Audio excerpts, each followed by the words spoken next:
The state will be changing some of its rules for farmers growing hemp, the plant used to produce CBD oil, which has become big business across the country. Maine had hoped hemp would become an important new cash crop, but so far it's not quite working out. News Center Maine's Don Kerrigan has the story. A year ago, it looked gloriously green, and some farmers thought hemp might even turn to gold. But it didn't work out that way. Gary Fish of the Maine Department of Agriculture, Conservation and Forestry says reality hit home this year. Last year, it looked like the crops might be profitable, but as the number of growers grew across the country, the pricing dropped precipitously. He says many growers lost out, but Ben Marcus did not. We reported on his 3-acre hemp crop last year at Sheepscott General Farm.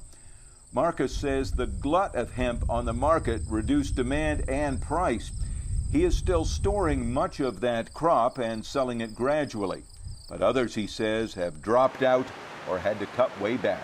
I would say it was a disappointment to people who thought that they were going to get rich. I was always skeptical about that. Gary Fish says Maine growers planted about 2,000 acres of hemp last year.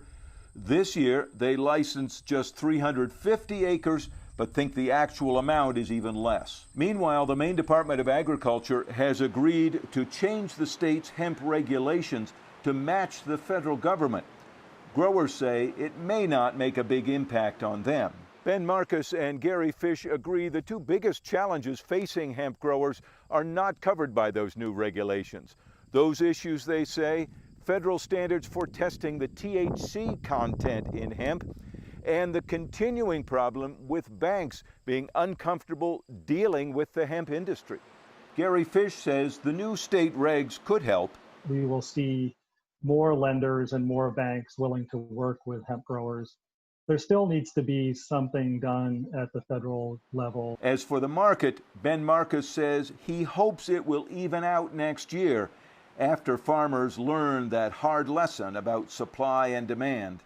It's not a get-rich crop. It's going to be basically the same as what we could get per acre for carrots or, anything else that we grow. He says the public still wants the CBD that comes from these plants. Don Kerrigan, News Center, Maine.